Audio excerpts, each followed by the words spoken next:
Well, I thought I'd continue talking about power series and how the Cauchy integral formula is related to everything. Let's see, I just put the next homework on the home page. It's going to be due the Thursday after spring break. It's about what I'm lecturing about this week. So homework 7 is due Thursday after break.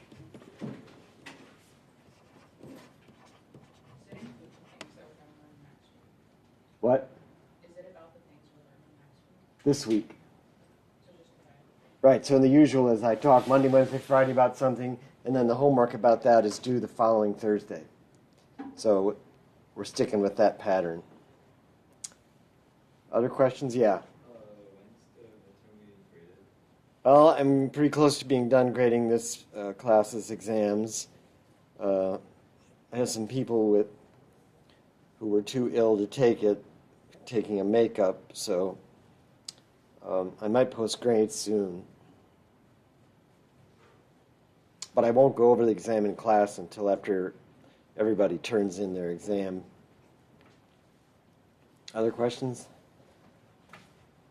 Well, now that we know some facts about complex power series, all the famous functions you studied in freshman calculus have a complex version.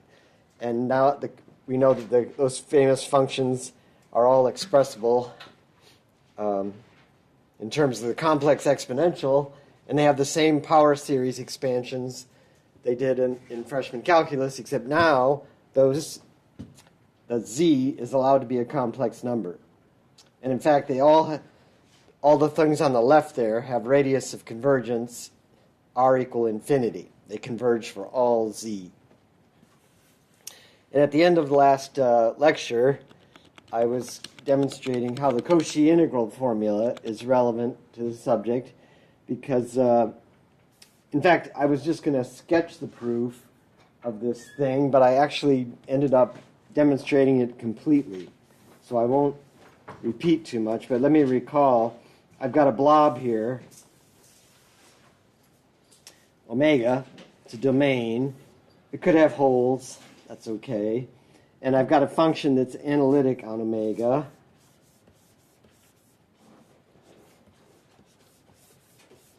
And I do the Cauchy integral formula. Let's see. So here's a z naught.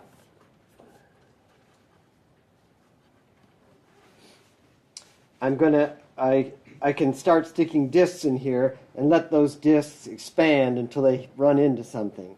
So let's see, the biggest disk I can put in would be this one that touches the boundary right there.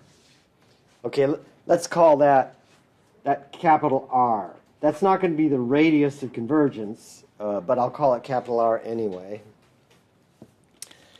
And this observation that we get a power series out of the Cauchy integral formula was I would shrink this down a little bit.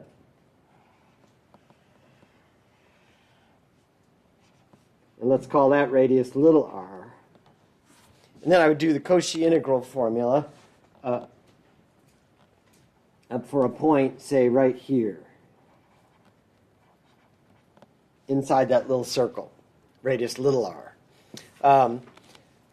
To make my life easier, I'm going to let z naught be equal to 0, so I don't have to write minus z naught every time.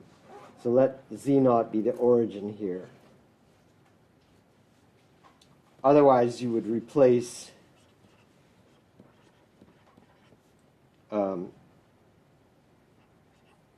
z minus z naught by just z in the formulas.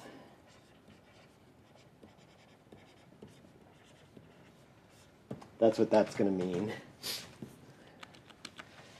Well, let's see. The fact is, before I review how we deduce the fact is, so I've got an F analytic on the shaded region here.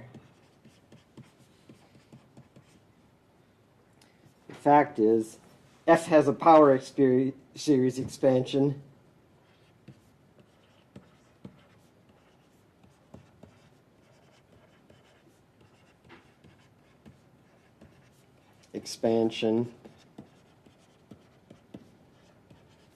About Z naught. And that power series has a radius of convergence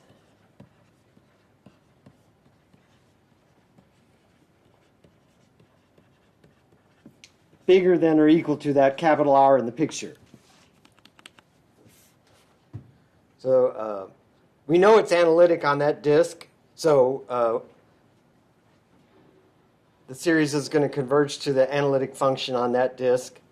And it might converge on a bigger one. For example, if the analytic function was a polynomial, then of course it would have infinite radius of convergence.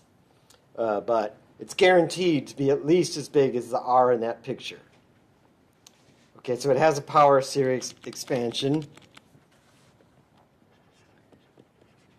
given by f of z is, the summation is n goes from 0 to infinity, a n z minus z naught to the n, where the a n's are given as the Taylor coefficients you learned in freshman calculus. So that's, and you know, we know analytic functions are infinitely differentiable because of the Cauchy integral formula. That's not something that was true about real functions, but it is about complex ones, complex differentiable ones.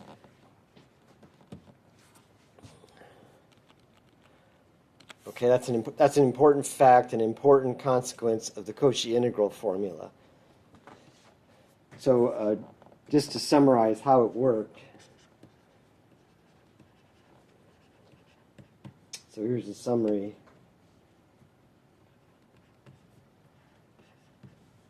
Of y. Remember, I wrote down 1 plus the geometric series plus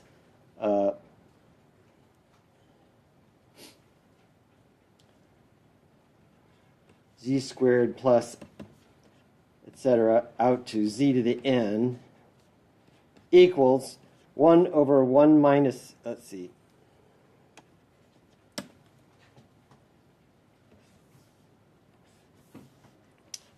1 over 1 minus z is equal to this plus an error. And I wrote that error last time and estimated it. In fact, what is the error? Where that nth error of z is equal to z to the n plus 1 over 1 minus z.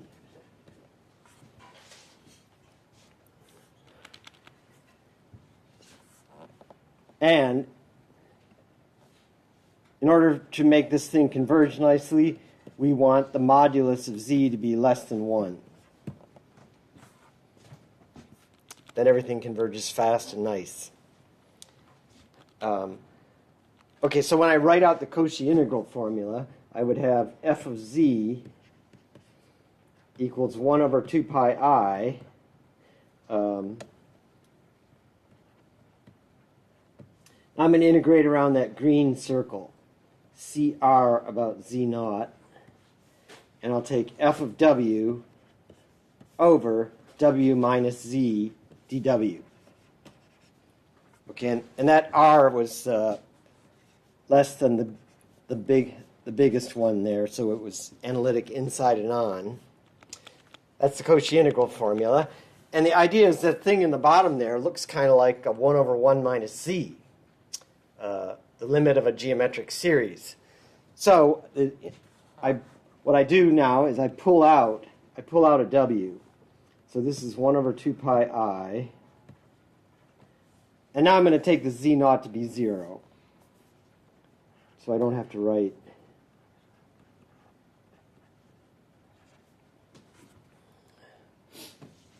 starting now. And so I'd get an integral over CR about 0. And now I would have, I'm going to pull out the f of w, and I'm going to factor out a w in the bottom. And the reason that's a good thing to do is then I get something that looks just like the limit of a geometric series. And because I've got that picture above, let's think about where the picture is. It's up here. My w is going around this circle.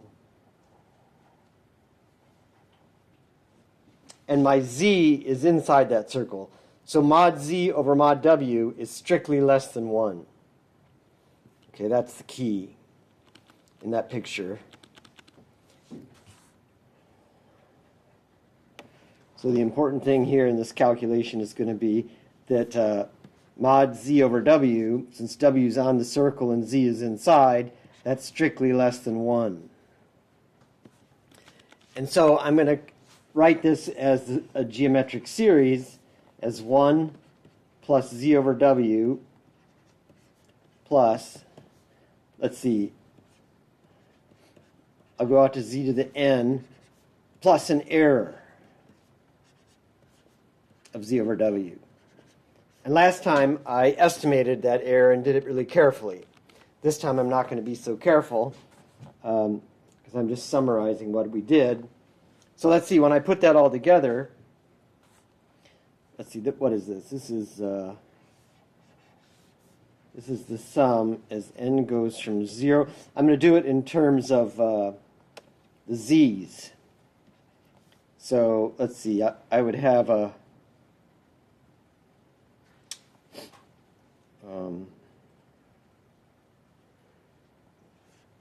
this would be z over w to the little n.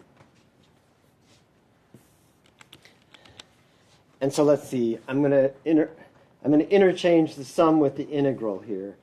So that I'm going to have a sum on the outside, and it's going to be in terms of powers of z to capital N.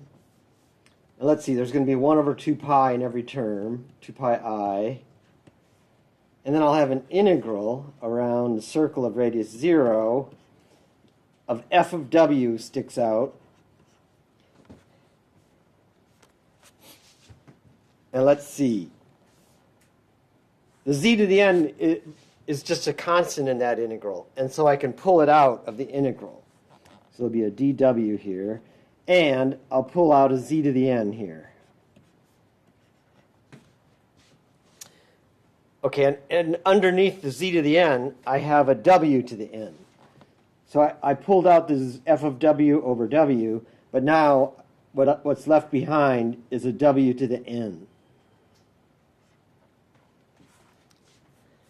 Is the z to the n term still in summation? Yes, see the summation's on the outside now. I switch the integral with the sum. It's a finite thing, so I can do that easily. Okay. But this is a familiar formula. This is the formula, the higher order Cauchy formula. This is 1 over 2 pi I integral around the circle of f of w over w to the n, I'll write it as w minus 0 to the n plus 1 dw. That's the higher order Cauchy formula. Let's see, Cauchy integral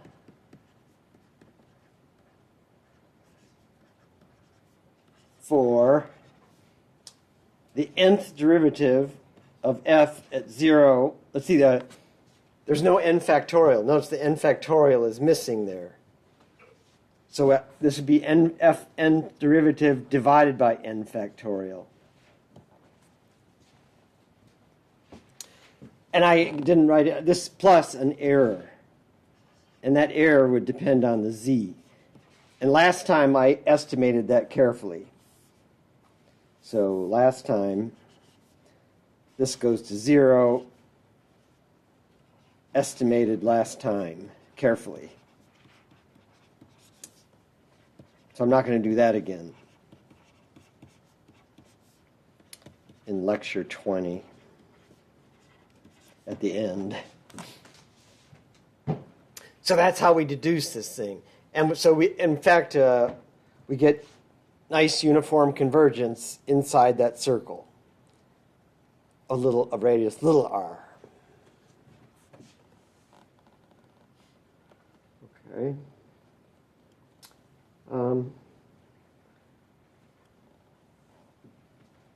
I want to do some examples now that are kind of fun.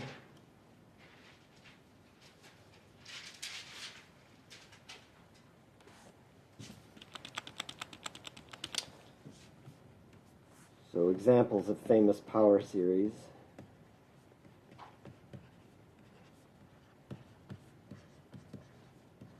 Besides the one I started out with.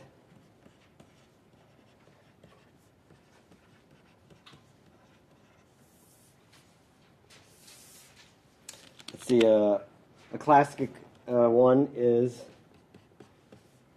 the summation as n goes from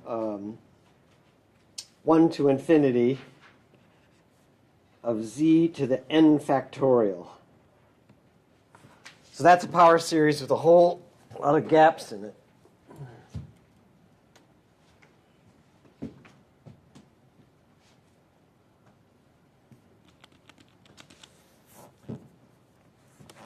So let's think.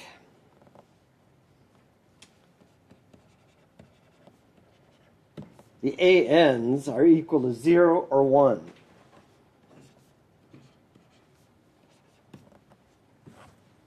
Okay. So let's see, this would be, the first one would be z to the 1. The next one would be z squared. Next one would be z to the 6th, etc. And then they would start getting big really fast.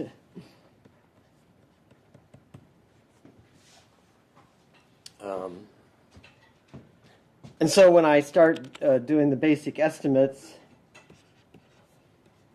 if I stick in an r to the n with them, let's see, that's either 0 or it's r to the n.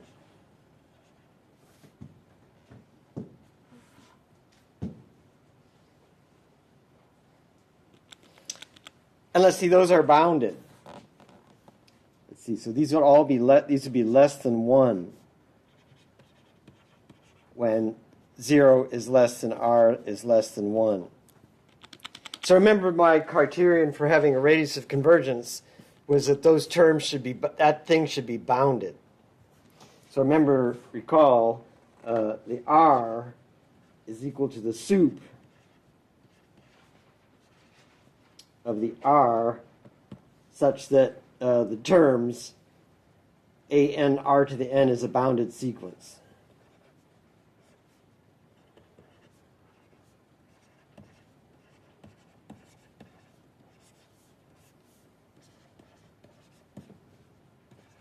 I showed you that last time.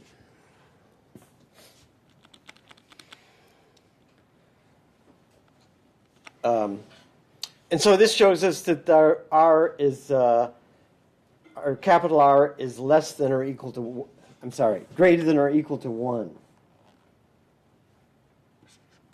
So our radius of convergence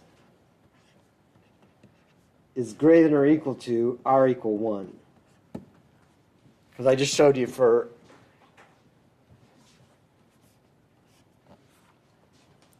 less than 1, that's a bounded sequence. Okay, so now we have to think about, could it be bigger than 1?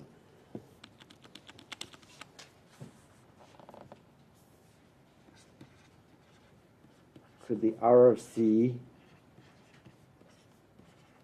be bigger than 1?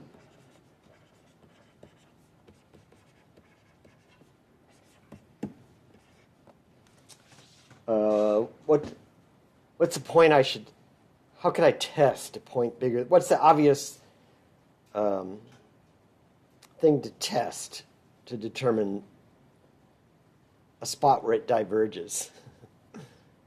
Think of a spot where you know it diverges. What? Infinity. Yeah.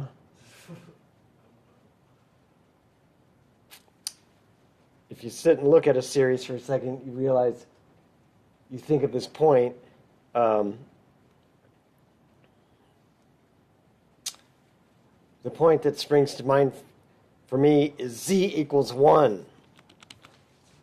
So the thing to think about, rather than do ratio test, which you'd have issues with, do Hadamard's formula or something, you can get this fact without doing any work.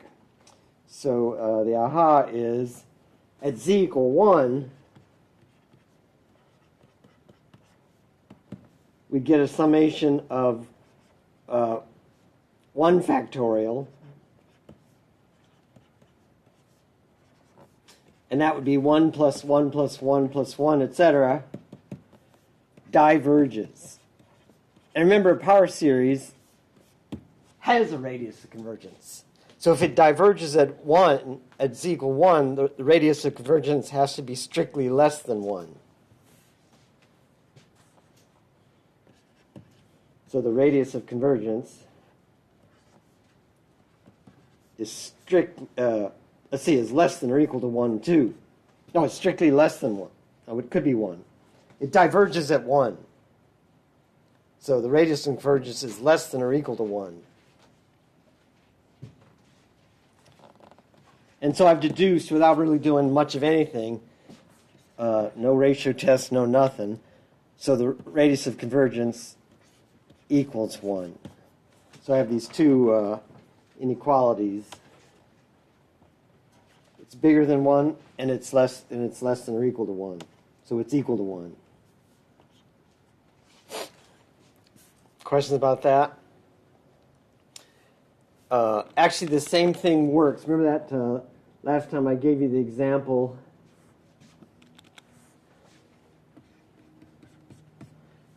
summation a from 0 to, I'll make it from 1 to infinity. A n z to the n, where a n is an enumeration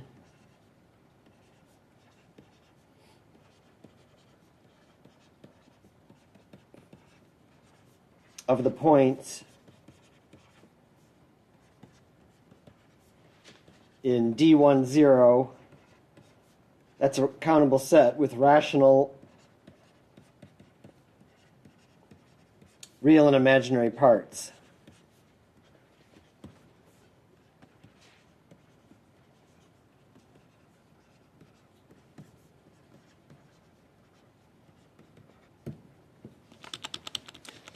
Well, this exactly the same argument is going to tell us that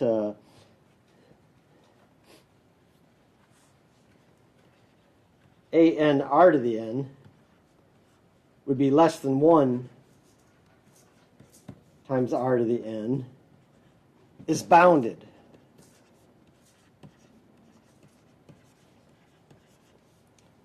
Is bounded when 0 is less than r is less than 1. So the radius of convergence is bigger than or equal to 1.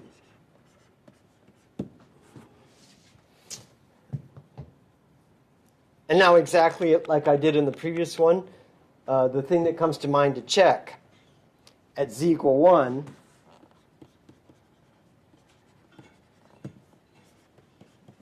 at z equal 1, the question is,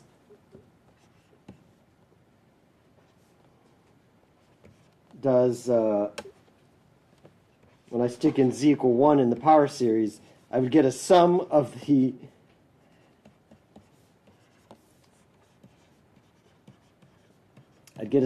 ANs.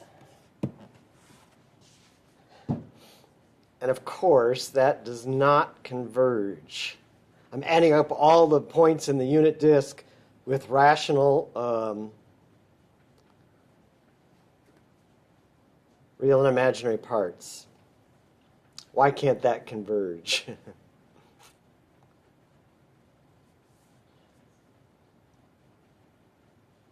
Yeah. I'm guessing it's like if you consider a harmonic series, A diverges, and those have four terms, then a harmonic series. So it has to diverge. Well, I don't know how I'd make that scientific. So the idea was to compare it to a harmonic series, the summation of 1 over n.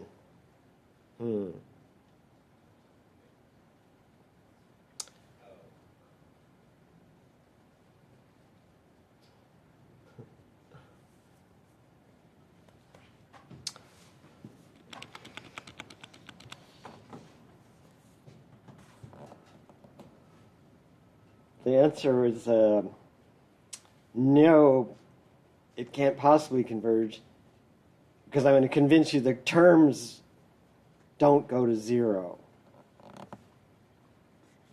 So no, the terms don't go to 0.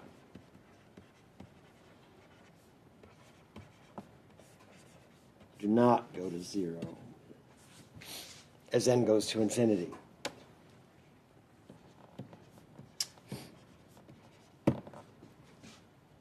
Let's see, why is that?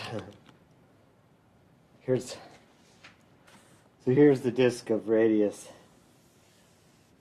1.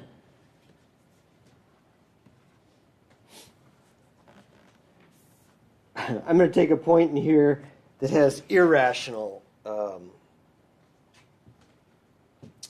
Let's take, how about 1 over e plus I times 1 over pi. Has irrational real and imaginary parts. And these are dense. These are the set, the ANs are dense in that set. So we know that, let's call that W naught.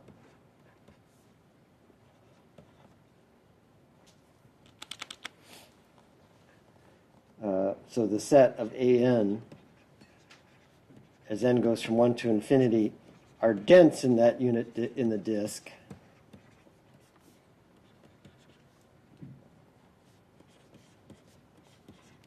Meaning that every point is a limit point. So there exists a subsequence.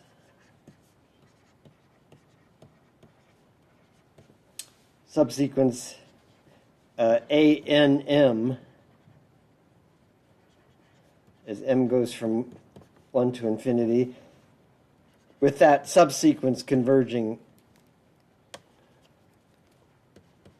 to that W naught.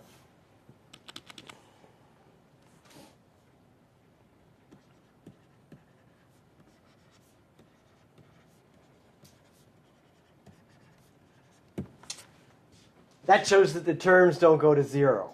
Those terms, at least. Those terms would hang around W naught.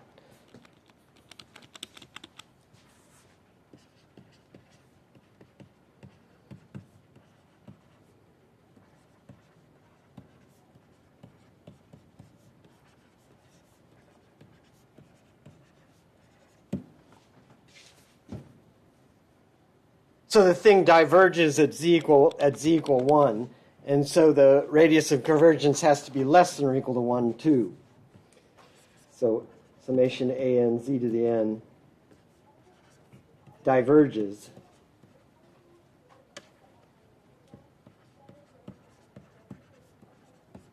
at z equal 1. So r is less than or equal to 1, too. And we conclude that r is equal to 1.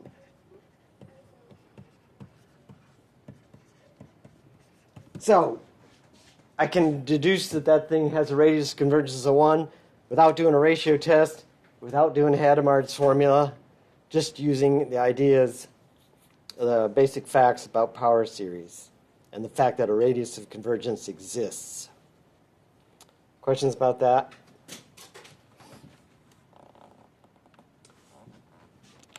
Well, now I'll do some more straightforward examples.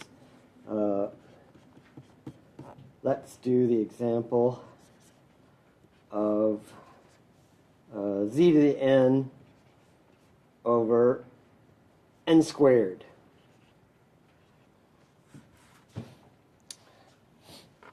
That's an easy one. And the thing you learned in freshman calculus about ratio test, the ratio test shows that the radius of convergence equal 1.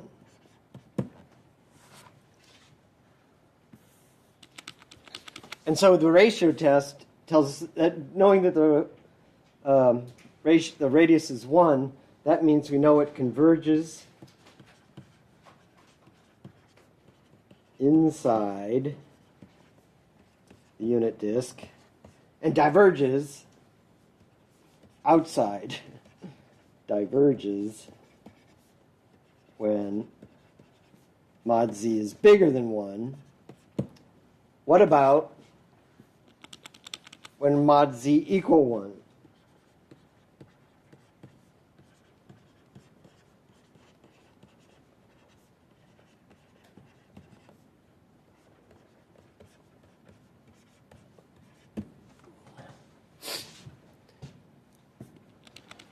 Well, when mod z equals 1, I'd have a z to the n over n squared. That would be 1 to the n over n squared. That's a famous p series with p equal 2.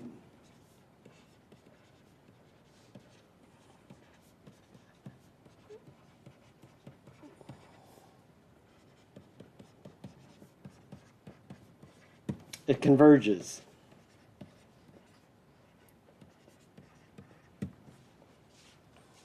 So that happens when z equals 1.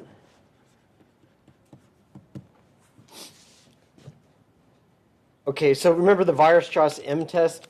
I'm comparing a thing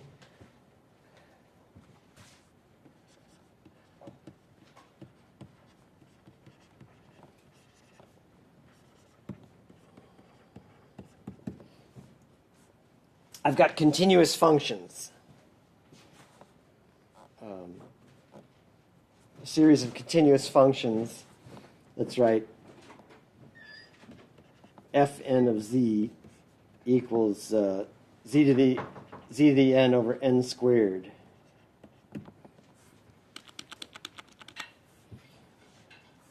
Those are continuous functions.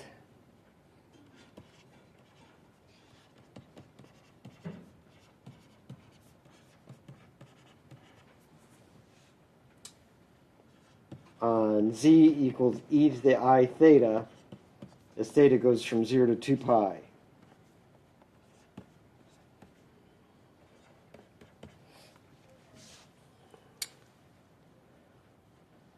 That's a compact set. And remember these are less than or equal to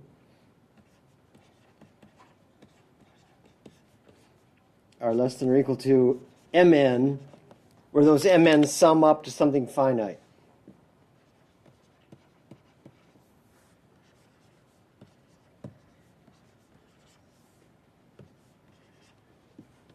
In fact, not n factorial, n squared. In fact, the mn are the 1 over n squared.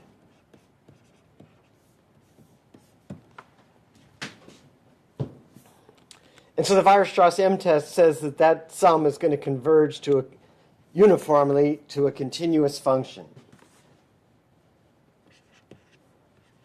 So the series converges uniformly.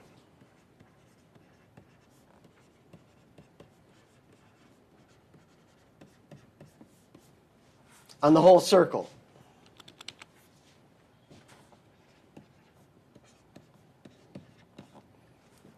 And in fact, it converges. We know a consequence of this. We know that when continuous functions converge uniformly, the limit is continuous. So a fact, uniform limits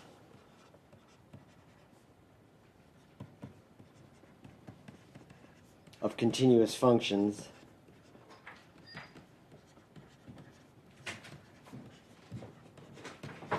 are continuous.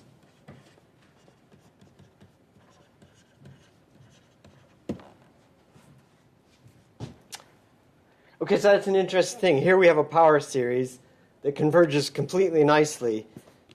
In fact,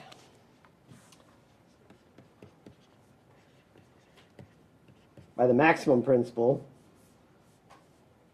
the summation of z to the n over n squared from 1 to infinity converges uniformly on the closed unit disk.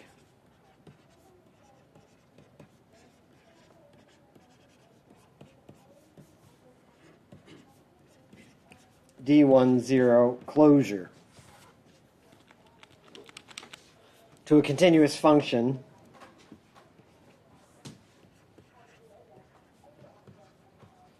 that's analytic inside.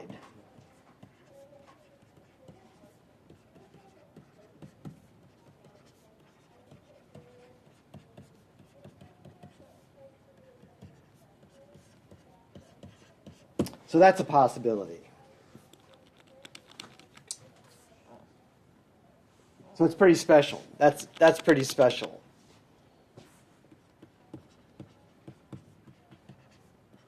It doesn't happen all the time. And an example where it shows that something weird might happen. Example, the summation from 1 to infinity of z to the n over just plain old n.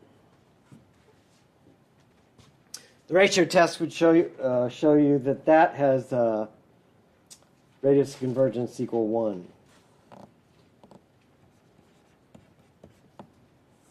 By the ratio test.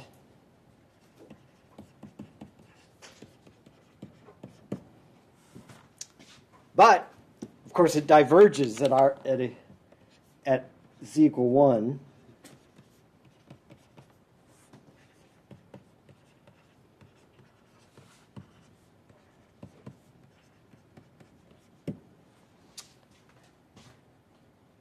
And what about at z equal minus 1?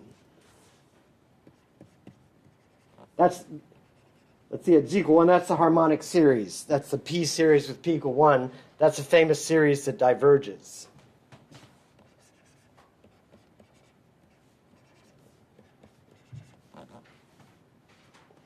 That's a p series with p equal 1. You did that in freshman calculus by comparing it to the integral of 1 over x dx and using the integral test.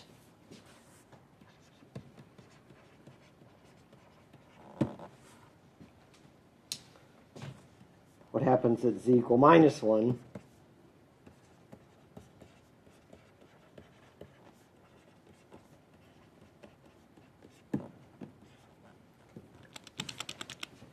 Well, at z equal minus 1, it would be 1 minus 1 over 2 plus 1 over 3 minus 1 over 4 plus etc. That's a famous example from freshman calculus. Why does that converge? Remember your freshman calculus?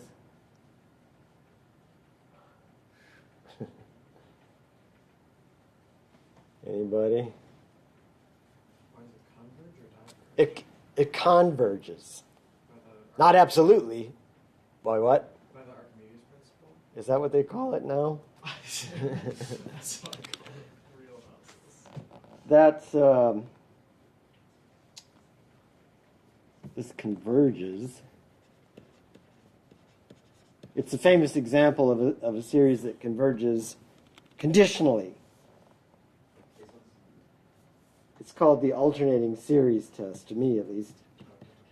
By the terms go to 0 in absolute value, and they alternate in sign. And that was the key to the alternating series test.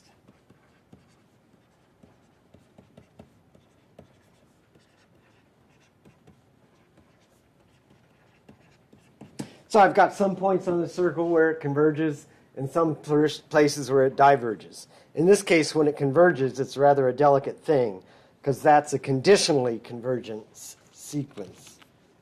Converges, conditionally. It's not absolutely convergence.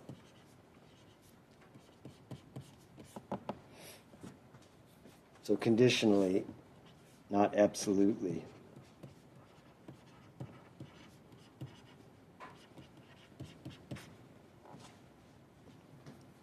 So that's a possibility.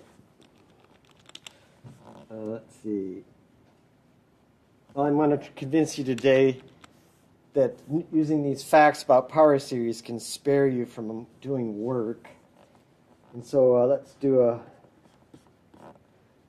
let's take f of z to be equal to principal branch of log z.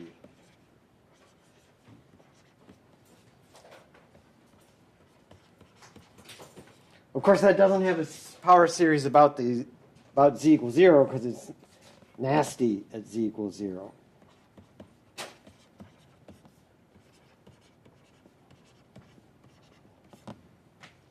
So a nice place to expand the power series is about z equal 1. That's analytic. Let's see, I'm going to have a power series n equals 0 to infinity an z minus 1 to the n.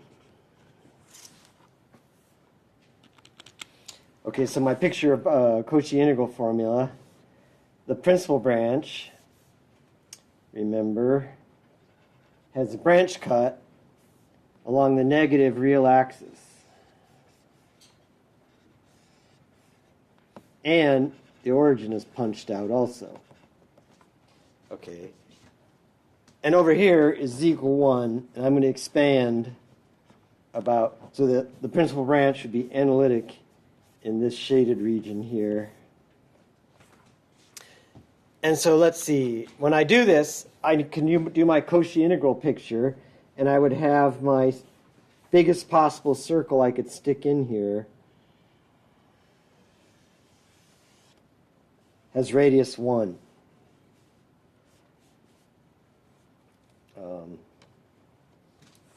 Yeah, so that's a circle of radius 1. That means the radius of convergence of this series is going to be bigger than or equal to 1. So from this picture, we see that the radius of convergence is going to be bigger than or equal to 1. The question is, could it be equal to 1? I mean, could it be bigger than 1? Or could it be equal to 1?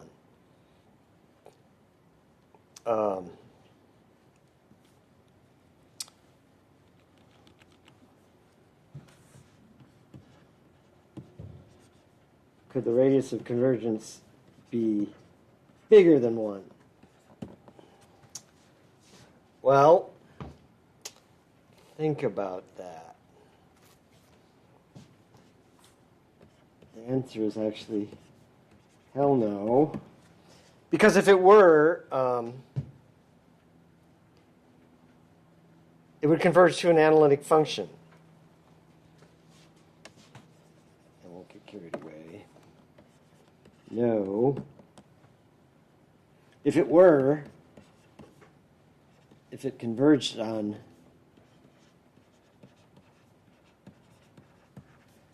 say, a disk of radius rho about 1 with rho bigger than 1, the series would converge to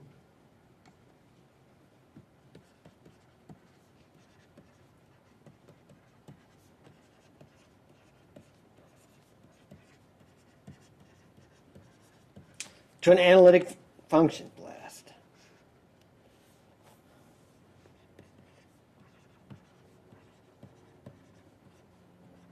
An analytic function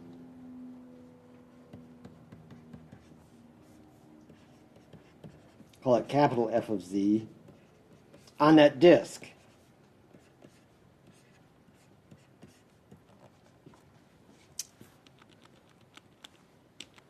Of course, analytic functions are nice. And so the aha moment is here. We could have this nice function, f of z, would be equal to the log function inside in the disk of radius 1 about 1.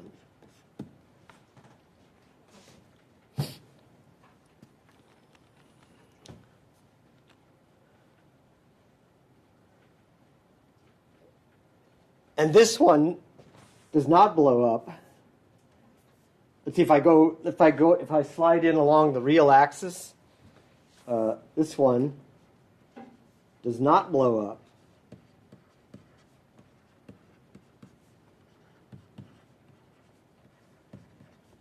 As t goes down to 0 along the real line.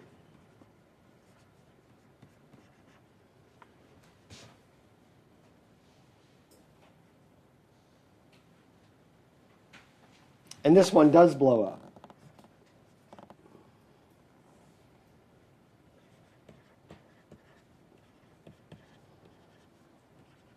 So there's no way it can converge on a bigger disk and have a bigger radius of convergence. So we would deduce that the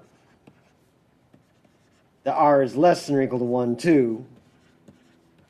And so the radius of convergence has to be equal to 1 without doing any ratio test or anything. Plus, it's kind of fun to calculate those coefficients because they come out to be really easy. I've got f of z is log of z. And so the a naught term would be f of 1. That's the principal branch of log of 1. And of course, that's 0. That's a natural log of 1 plus I times 0 angle. And of course, that's 0. F prime of z is 1 over z. And so A1 is f prime of 1 divided by 1 factorial is 1. F double prime of z is minus 1 over z squared. So A2 is f double prime of 1 over 2 factorial. That's going to be minus 1 over 2.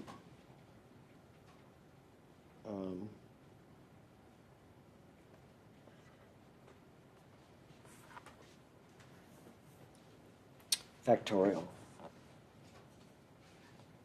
What? Over 1 factor. What am I saying? F? Wait, over 1 factorial is technically correct, right? A double prime is... Oh, yes. Because f of 1 would be f of 1 over 0 factorial. We just don't write that. Right? No, it's 1 factorial. Oh, let's see, I'm calculating. Anyway, you keep doing it. So this is 2 factorial.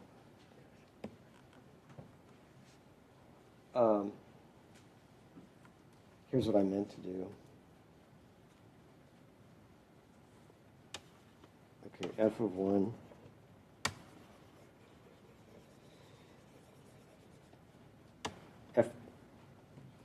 F prime of 1 is 1. F double prime of 1 is minus 1. And then you're going to start seeing factorial come into this picture. F triple prime of z is 2 over z cubed. These are going to alternate. And so f triple prime of 1 is 2. This is getting kind of tedious. F4 of z. This is where the factorials obviously come in. It's going to be minus 2 times 3 over z to the 4th. And so f fourth derivative of 1 is going to be minus 2 times 3.